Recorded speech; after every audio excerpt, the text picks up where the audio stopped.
Tonight, we're going to break down some EYBL stats, looking ahead to the EYBL Peach Jam. We're going to talk about some top prospects in Kentucky, West Virginia, and some recruiting stock risers, some championship contenders, and predictions for some of the events in grassroots basketball. Ollie, man, thank you for joining us tonight. Yes, sir, Mr. Cody. Thank you so much for having me on. I know we got to meet last year at one of these events in South Carolina, so it's very appreciative of you supporting the brand, and we're just looking forward to getting better from here. So appreciate you for having me on. Yeah, man. Before we get into Peach Jam and EYBL, last year we met up at Rock Hill down for the Adidas event. Man, that was a great event. I have to give hats off for Adidas, man. They do things right. They treated us well. The Rock Hill is simply an amazing venue, dude. They got the arena court and they got their courts up top. But what were your thoughts on Adidas's event last year in Rock Hill? It was a fun event. It was my first ever shoe circuit event that I went to, and there was a couple West Virginia kids that were playing there with Noah Lewis from George Washington, who just won a state championship for them, and is going to be playing at Wright State University for the upcoming college basketball season. And then we got Dasry for New Heights, who's going to be playing for in the three, still in the three SSB circuit with them. They're one of the top teams, if not, I think the best team in 3SSB 17U right now. So I am going to be going to 3SSB again this year. Get to cover a couple of games there while I'm primarily here in North Augusta for Peach Jam this week. But yeah, 3SSB is always a tremendous event. It was my first ever event, and they've always treated me with the highest respect there. And looking forward to going back there again here in a couple of days. Yeah, last year it was one of those last minute things for me. Yeah, I drove out from East Tennessee. Went in the day of the event. Adidas was nice enough to give me a credential. So I was very grateful for that. But I got to meet you, Grady Majors, Kevin Moses was there. Got to see some other guys, talked to a lot of coaches.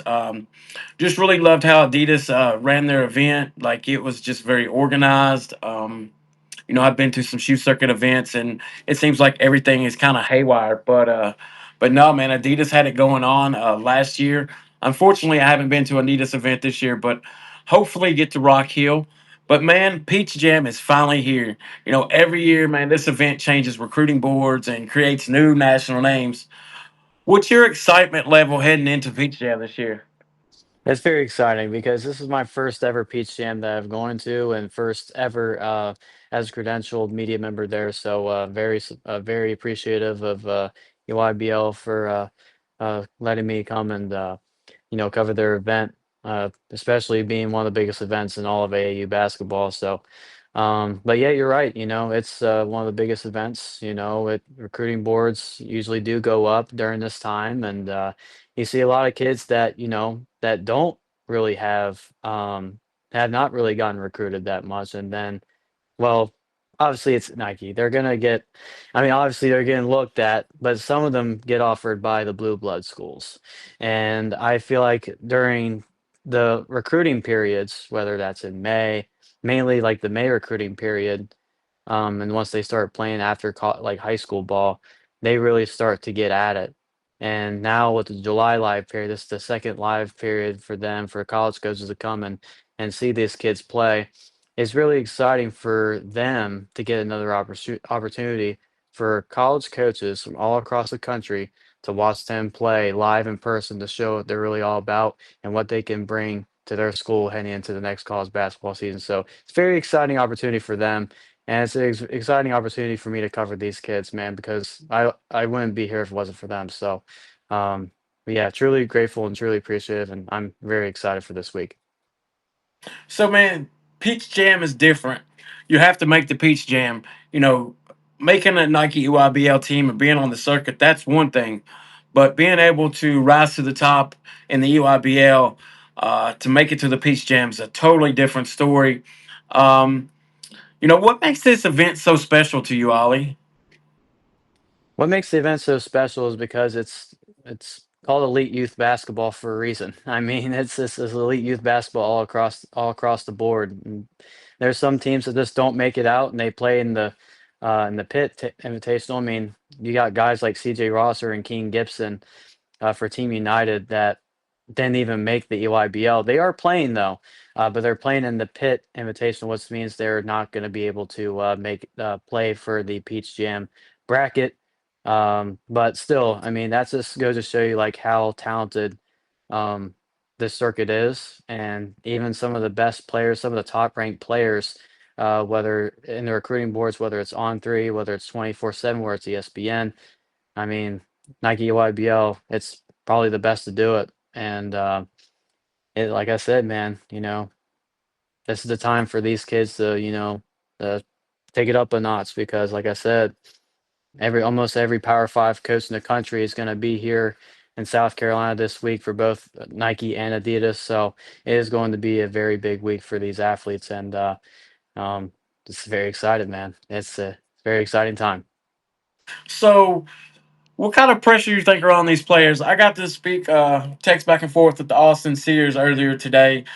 They flew in yesterday, and I was going to get him on the podcast, but after we spoke, he really wanted to put his focus, on the event and not get distracted. And I was very, very proud of him, for doing that. To be able to say, hey, I could do this, but he understands how big these moments are coming up this week for him and his recruitment. How much pressure are on these players? The pressure on them, oh man, I mean, I mean, there's some kids that like, you know, don't really have too much pressure into it, but then there's the guys that are like, sometimes they like to meditate, sometimes they like to read. I mean, like I was just listening to Dan Hurley's new book, his book Never Stop. It's kind of like how he does it. He kind of meditates and kind of like try to take that pressure off. Sometimes these players want to be able to like get their mind right and get their body right, especially if they are traveling far.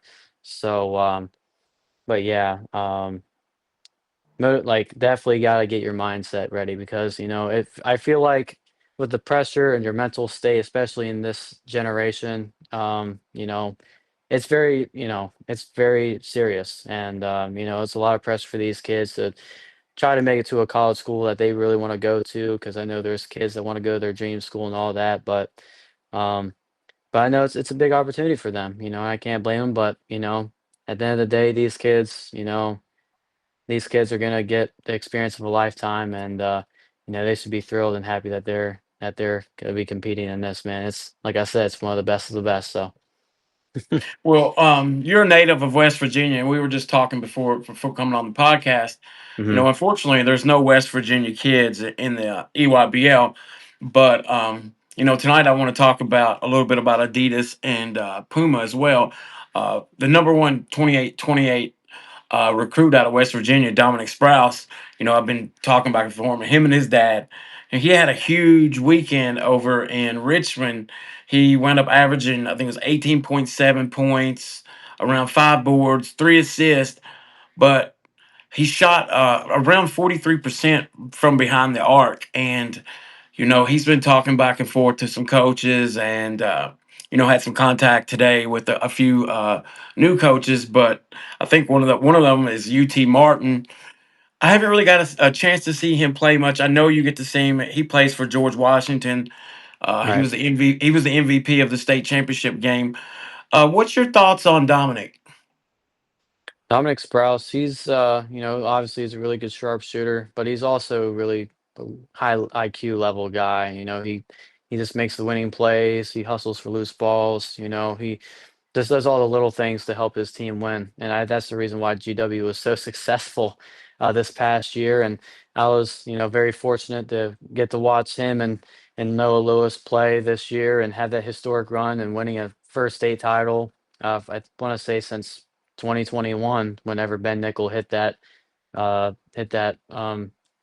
mid-range jumper in the 21 state title game against Morgantown. So it's very special to see GW be back on top. They've always been one of the best teams in West Virginia.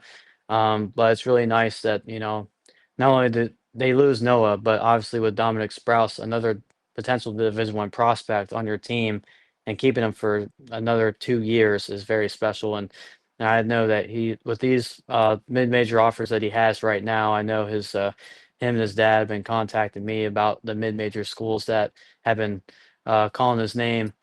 Still has a lot to improve on, you know, to get ready for the college level. But like I said, he's only a junior, class of 28, so he still has some growing to do. But he has a lot of great potential. I'm very excited for this kid.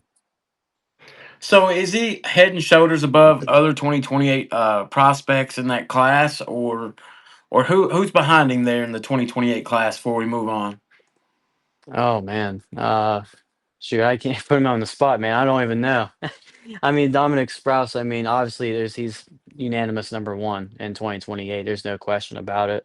Um, but I can't really, off the top of my head, I can't really think of anything right now. Like I said, my mind's been full focus on this week, so but hopefully I'll be able to get back to it.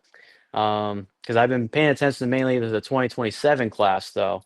For 2028, I'm still trying to learn a little bit more, but my sole focus has been on the 2027 class in West Virginia. So I've been trying to, you know, uh, think about that. So. Yeah, well, with the transfer portal on the NIL, man, it's hard for these 2028s to get these offers. Coaches are really, they're looking for the 2027 and still 2026 kids. So I totally get where you're at. I wanted to talk a little bit about EYBL stuff with the Kentucky kids through 4 sessions. I put together with the help of someone Kentucky's final EYBL regular season leaders, and it's interesting because every one of these guys brings something different. Jordan Mitchell, the 2028 out of Louisville Male, he's with the Indy Heat. They had a 5-8 record. Unfortunately, no Peach Jam, but kid averaged 18.2 points, 4.2 boards, 3.2 assists, and 77%, from the free throw line. So Jordan led Kentucky in scoring, despite Indy Heat's record being 5-8. Um, what makes him difficult to guard is that kid is just a basketball player. Like, he makes the smart play. Um, he's a three-level scorer. He's 6'4". Um, I watched Indy Heat play. They just don't really share the rock, man, and I think that's probably one of their biggest things. One of their biggest issues with they're not going to the Peach Jam. And also one kid that did get to make it from Kentucky is Austin Sears, point guard.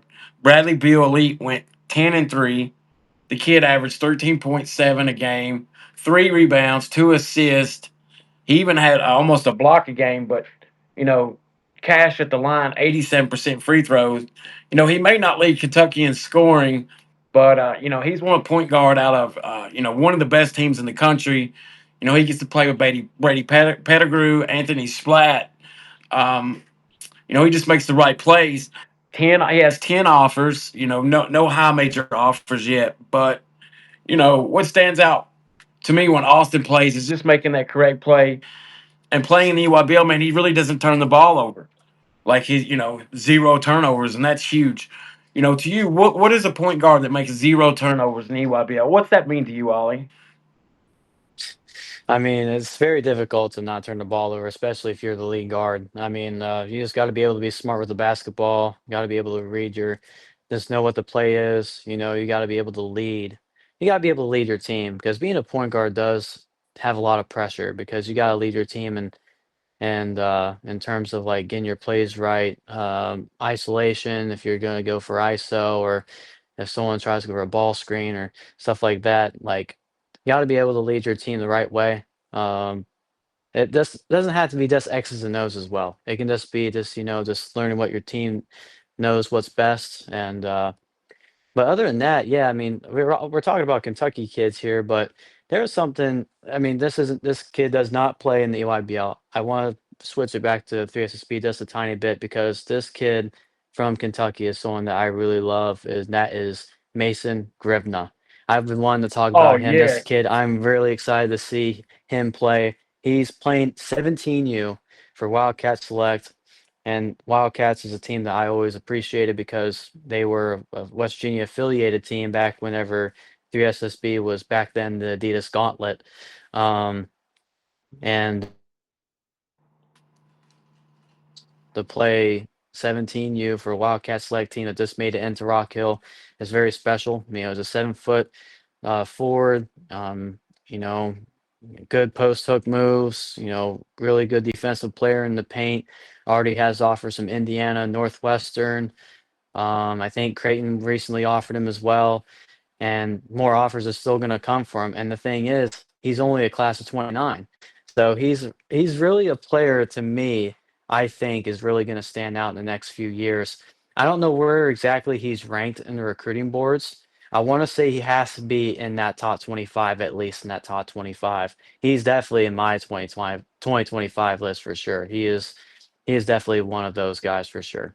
Yeah, he has offers. I know he has offers. I think it's Louisville, Indiana for sure. I want to say Hmm. Clemson.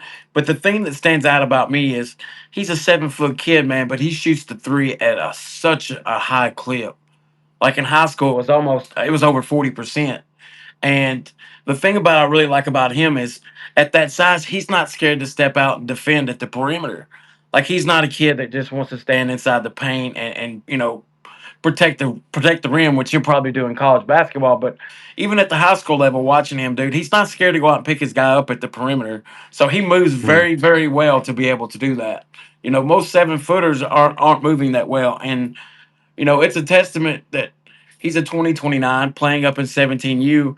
And from what I've seen, Adidas put out, he was the number one kid out there in Bryan, Texas this weekend. So if he's not in the top 25, I bet he's there after this week or next week for sure.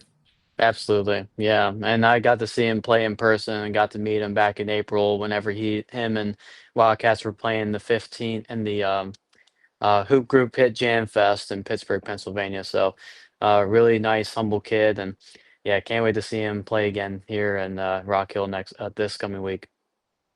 I wanted to switch back over. I was talking about the Kentucky 2028 EYBL leaders. We talked Hmm. about Jordan Mitchell. We talked about Yep. Austin Sears. There's another kid, Brady Oram. I think that's how you say his last name. He has 11.7 points, 7.2 rebounds. It's pretty impressive. He's guard, forward, wing, but almost 7 rebounds is pretty tough. And then you have Boogie Cook out of Cal, 9-4 record with his squad, almost 12 points a game, 9 rebounds a game, nearly averaging a double double. He's 6'7". They kind of wanted him to play at the three spot, but he's more of a four, man. He's a 6'7". He just doesn't move for the three. But what makes him so effective is his length and his mid range. Really like that kid. He's got a bunch of offers as well. And then the next kid, Josh Lindsay, he is a highlight reel. The kid's vertical is ridiculous. He plays with Moken Elite, 9-4 record. They had 11 points a game, four rebounds, 2 assists, 74% from the line. He's a 4 or 5 star kid, ranked 42 nationally, ESPN. Uh, he's you see him all over Instagram. Just the kid has ridiculous. He's a ridiculous athlete. I had him second in my rankings. I think ESPN has him one for Kentucky. Um, but I spoke to Camp One the other night, and they were talking about him. He was at their camp, and he had some spectacular dunk, and the next thing you know, his phone is blowing up. So it just shows you like how much coaches value the athleticism. Another Kentucky kid, Jordan Jackson out of St. X. He's a solid kid, a big kid, 6'7" as well, averaging 7 points, 6 boards, and 1.2 blocks. Um, he does things that just doesn't show up in the recruiting rankings, man. He's a solid defender, very physical. He has a nice, strong frame. And another kid out of Kentucky, Everett Stewart. He plays at it's Lexington Christian or Catholic. 5.8 points per game. He also plays with the Indy Heat. 6 rebounds, 2 assists, 1.5 blocks. Um, he's more of a glue guy. I really expect him to have a big year this year in high school ball. He wasn't in my top 10. He should have been. He'll probably clip that mark, coming next rankings. But I expected to see more than 6 points out of him in the EYBL, but 6 rebounds added to 6 points, 2 assists.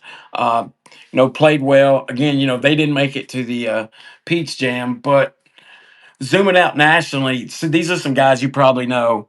The scoring leaders: Trey Johnson at 28 points, AJ Williams 25 points, Braden Pettigrew 25 points, and Terry Edwards 24.1 points.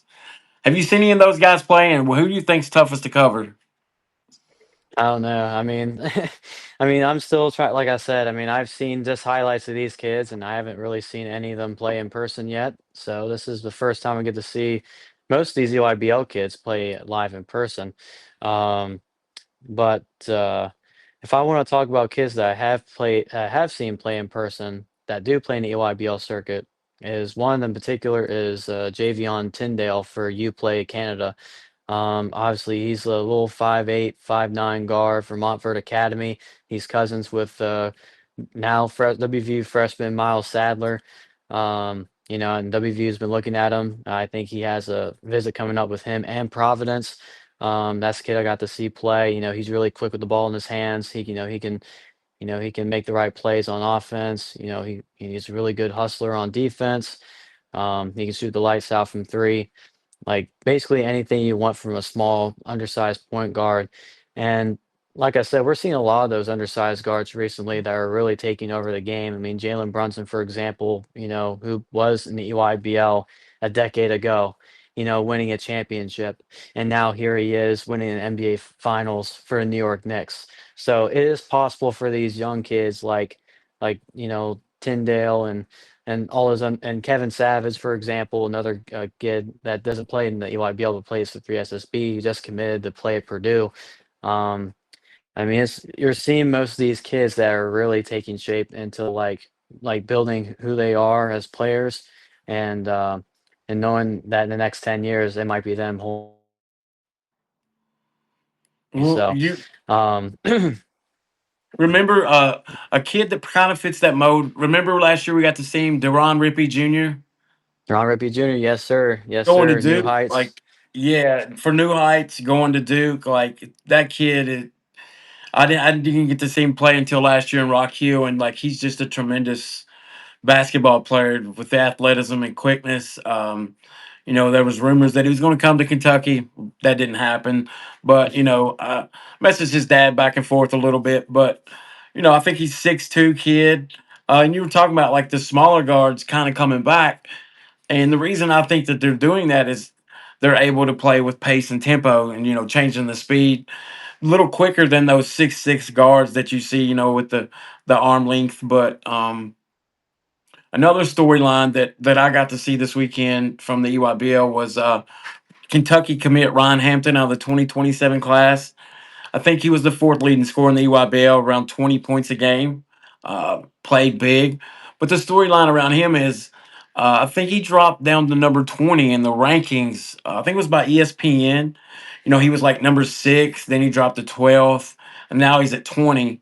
And there's rumors like, well, he committed earlier, so he's going to drop in the rankings. Do you think that's a myth? Do you think committing early hurt him in the rankings, or is it just evaluators seeing better kids? I think from a fan's perspective, I can see where people can think that way. That they say if they don't commit to a certain school that they're going to get dropped in the rankings. I feel like I don't really, like I said, I don't really pay attention to rankings. I don't really do rankings personally. I just look at the guy. I just look at the kid who's really talented, and I just see like you know so I try to see like what school fits him the best, and it doesn't matter like what ranking he is. I do believe that every kid, is special in their own way. No rankings necessary. So, but yeah, I feel like I think that's a big myth. Like, committing to a certain school gets you dropped in rankings. I just think that's kind of baloney in my opinion. It's because there's just so many talented players every single year. I mean, it's kind of hard to rank these kids independently like that, especially for all the national analysts out there that do all these rankings like on three and 24/7. Like it's really hard to, manage that, and and these guys watch a lot of basketball, a lot more than I do. So, Yeah.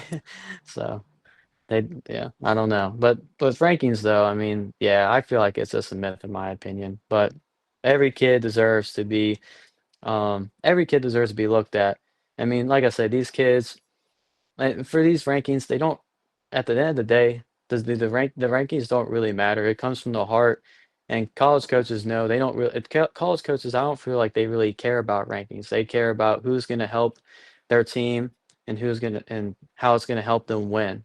And not only just help win games, but can they be a good player? Not only can they be a good player, can they be a good person for the community? So, um, that's all that really matters. I mean, that's the thing with that's the reason why I never really done rankings in the first place is because I always look to them as people first because, it's a blessing, man. It's been a blessing to cover these athletes because I've been doing this for 7 years now, and I honestly didn't think it would take me as far as it is today. So, um, but yeah, it's very blessed and very fortunate. But yeah, with rankings, yeah, I Yeah. just can't see that. Yeah, I mean, I think it's a bunch of crap too.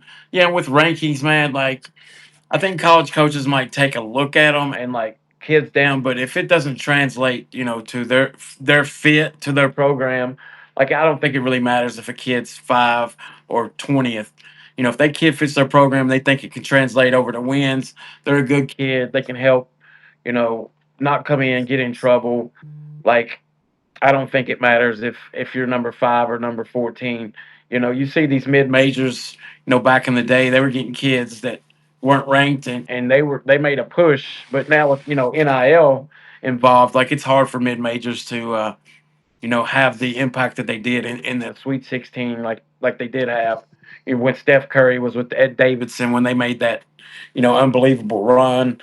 Um, I think the rankings are it's a business thing to get people to look at. It's more of I don't know if you want to call it clickbait, rage bait, but a lot of these kids pay attention to those rankings, which um, it could be a motivator to some, but it, Yeah. it could cause some to get complacent to where they're at and maybe quit working. But we know that I guess you're one of the top voices covering West Virginia basketball. So talk a little bit about the Mountain State. We talked a little bit about Dominic Sprouse. Is there a kid? There's a kid named Joel Frazier. He's probably one of the most talked about young prospects in West Virginia. Do you happen to know that kid? And if you do, like, what separates him from the other kids? I haven't really I think I got to see him play just a tiny bit, whenever Blue Chips Global was um, hosting one of their events, at Milan Park in Morgantown. I got to see a little bit of those kids because I think he plays at Capital now, in Charleston. But Capital definitely is a team that's going to be a for sure lock. One of the favorites, in AAA again to be pretty good, make it to the state tournament. Um, but yeah, I mean, he looks like a good kid. It's kind of hard to determine whether or not, like, because is he only like you say he's a freshman, right? I haven't really gotten to see any eighth graders or freshmen uh, yet, so it's kind of hard to tell. I'll have to look at more game film, but he seems like a really good player, and obviously, like getting this hype like this at a young age is definitely that's definitely a good thing, and I hope that that kid continues to work his butt off and to earn that. And but yeah, I haven't met him, but he seems like a good kid, and I hope that he works his way to the top. And it seems like he already is, but I just hope he continues to keep his name at the top for sure. So you're in North Augusta right now. Yes, sir, I am. So what do you got in your notes? Who are you going to look at tomorrow? For right now, as I'm trying to look at the schedule here, um, let me just pull up my schedule here.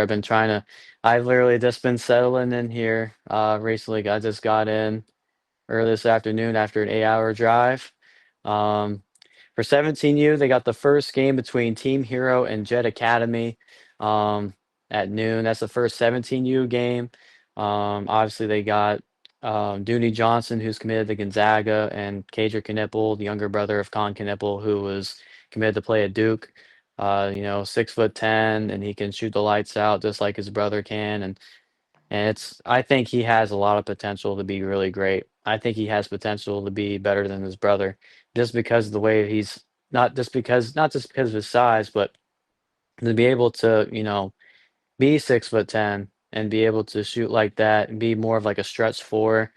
Um, and I know that he hasn't even reached his full potential yet. So this would be a good chance to see him in person, get to see what his potential could be, and very excited to see what John Shire can do with this kid, just like what he did with his older brother back then. So Team Hero is definitely they've been one of the favorites to win it all this year as well. Um, so it'll be exciting. It's definitely that's one of the main games that I want to see. And one of the kids, Ty Bell, who was in the Under Armour circuit, plays for Jet Academy. He's playing up a level. He's class of 28, high flyer, athletic, can get to the rim at a high level. Um, he's I think his father also played in the NBA. Um, but yeah, he's a really skilled guard. And also, I think they also have Chase Lumpkin. I want to say that's his name, Chase Lumpkin, It is. for 17U for Jet Academy. He's really good as well. I know he's getting offers from like a ton of Power Five schools. So I just go to show you, man, that the talent's there, man. It's going to be a very exciting time. That's like the very first game that I have listed on here. And for Knight Riders is another team that I think is going to be underrated team that could potentially make a run in the Speech Jam bracket because they have Ryan Hampton, as you mentioned, the guys going to Kentucky, and they also got Louis Uvo, the big 6'10", 6'11" kid You kind of froze up on me. that Hopefully you I've get back gotten to through. see. What was it? You froze there for a second. Can you say that again? I don't know if it's your Wi-Fi or mine. It's probably mine. I know it feels weird recording from my MacBook and not from my PC at home. But yeah, Ryan Hampton, Louis Uvo, Gabe Naismith, another SEC commit. He committed to Vanderbilt. That's a team that that can make some noise this week as well. So Yeah, I'm really wanting to see what you see out of the Ron Hampton kid. I've not got a chance to see him play. Hopefully, I can have you come back on one night this week after you get to go down and check out the Peach Jam, man. I would really I'd love to be there myself, but I know you, man. You're doing an excellent job. Like you're very methodical. Like you're really focused when you're in the gym. That's one thing I got to see last year when we was in Adidas, man. Like seeing how you work. Compared to some other people that I've got to work with. Like when you're on something, man, you do an excellent job. Like you do everything 100%. When you're focused on a game or a player, like I love your work, man. So I can't wait to see what you get out tomorrow. Everybody, make sure you follow Ollie Reed Sports on X. You're not on Instagram as much as X, though, right? yeah, I feel like most of my work on X does a lot more views on Instagram, but we're still doing content there on Instagram as well, but we're mostly on X, formerly Twitter. That's where most of my work comes from. So yes, at Ollie Reed Sports, it's right this logo right here. And also we are doing stuff on YouTube as well. We got our podcast back on with the College Talk podcast, where we're going to be interviewing college coaches, college players, and also talking to the top high school athletes, whether it's in West Virginia, it could be in Kentucky, could be in California, could be Florida. What I mean, we're getting this is a national brand, and we just did our first full year covering college hoops, and going into year two, we're gonna try to this is literally just a startup, for me to get to know these kids, these kids, whether it's EYBL or 3SSB Pro 16, the kids that are moving up in the world, that are playing at the highest level of college basketball in Division One, and it's awesome to see. So, um, but at the end of the day, it's always for these kids. I, if you would have told me 7 years from now that I would be here covering EYBL, I would have said you were crazy. I honestly wouldn't think that I would be able to be in this position. Um, but it's like I said, I've been very blessed and thankful for everything, and yeah, man, it's gonna be an exciting week. I'm very looking forward to it. But yes, Ollie Reed Sports on all social media platforms, and definitely make sure to subscribe to the YouTube channel as well. My podcast is on Apple and Spotify as well. Yeah, that's awesome. I do see a lot of your work. Are you on Substack that much? You post your stuff on Substack here? Trying to get into that a little bit. But I am trying to get back to my writing content as well. So hopefully I might dabble on that a little bit. But yeah, I also have my website on as well, so I'll do some work on that as well. So, but yeah, Substack and on my website is where I do most of my writing content as well. So make sure you stay tuned in for that here in the next coming weeks. Yeah, but people have no idea how hard it is for one person to do photos, graphics, writing, social media. It's a handful, isn't it? Oh yeah, it is, but especially if it's only one person, and you know as well as I do with what you're doing, man. So yeah, this just got to be able to stay the course and keep grinding, man. It's a tough. I mean, people who work in sports, they know how the grind is, and it's very challenging. But we are working to our goals to move up, and but for me, I mean, even though I have been moving up, I've been moving up with the people that have helped me along the way, and it wouldn't be possible without God and with the support of my family and support for all the coaches that, took a chance on me in high school and the local high schools and even to now with these college coaches that I've gotten to know over the years, whether that's Division 1, Division 2, D3, NAIA, all the coaches that I've met there from different backgrounds and different stories. That's what it's all about, really, is just getting to build a relationships with these guys, and because I treat them fairly, just treat them well as humans at the end of the day, because they are human. Um, and yeah, man, like I said, it's just a blessing, man. I couldn't be thankful enough. I wanted to ask you. You've been doing this for 7 years. Talk about the differences in recruiting, like from the first year you were, got into this until now. Like, I know you've built more relationships, but how the transfer portal and NIL like completely flipped the script on recruiting high school kids compared to, now. It is very difficult now. I mean, even the college coaches are, I feel like some college coaches are very irritated, but there's some coaches that are willing to adapt to it. Um, Even though it's a pain, especially like um for guys that just won that, like Michigan, for example, they just won a national championship. And then, of course, as soon as the national championship celebration, they celebrated for a little bit, but then the next day they had to go into the transfer portal and look for new players. So, and it was like one of the reasons why Dusty May left. It was just too much. The pressure of NIL for these coaches, it's driving coaches away from the game. And, I feel like and I know I'm quoting Dan Hurley on this. I don't get me wrong, I just been listening to his book recently on my way here. Um, but yeah, it's like I was listening to one of his pressers, and he said that it would be awesome if they would have had if we would have a commissioner, an NIL commissioner, and set some ground rules. I feel like that would help the game a lot more, and I hope the NCAA would look into that. But at the end of the day, it's topsy turvy, and it's really been, it's kind of been hurting the high school kids in a way. But the NCAA, I feel like with the NCAA, they need to be able to set some ground rules for NIL and for the transfer portal, because as of right now, uh, all heck is broke loose. It's just like every coach has just been trying to find the right guys for their team immediately once the season is over, and then you have like tampering going on. That some fans claim there's tampering going on, but there is tampering going on. There's some tampering that goes on because there's no ground rules.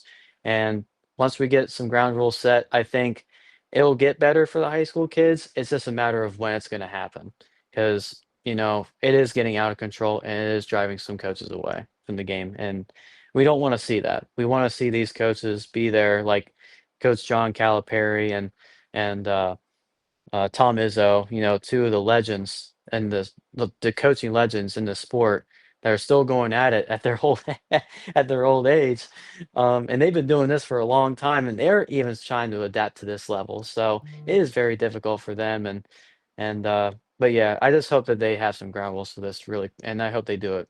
here as soon as possible. You think the new 5-for-5 rule will help with the transfer portal NIL? Like, will you think that'll help Kentucky? I mean, not Kentucky kids, but high school kids. I hope so. For giving everybody an extra year of eligibility. I feel like they should have done that right after the COVID years were done. I feel like the NCAA should have implemented that rule earlier. But like I said, it is going to be helpful for these high school kids, giving them the extra year of eligibility. That way, if they do come in as a freshman and they're not really going to see even any significant playing time, that they'll be able to redshirt and will be able to, practice with college level guys on their team to get ready for that year so they won't, be penalized uh, for, sitting out a year. And that can give them like, basically 6 years of college pretty much. Yeah, I think I seen was it today? Was it LSU? Like there was a 25-year-old European guy that he was. They ruled him ineligible.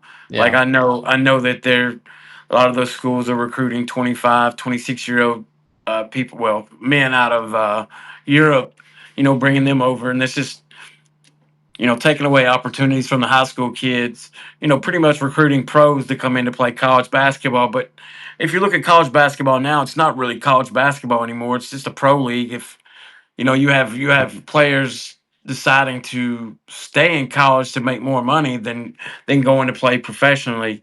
Um, I guess one example would be Malachi Marino, which I don't think he was ready for the NBA anyway. But he went and flirted with the draft, and all I think that did was just raise his NIL price tag for Kentucky.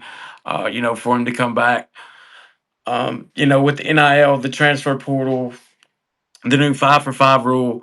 I see prep schools, becoming more prevalent like they were 10 years ago. It seems like prep schools kind of went out for a while and now they're coming back in.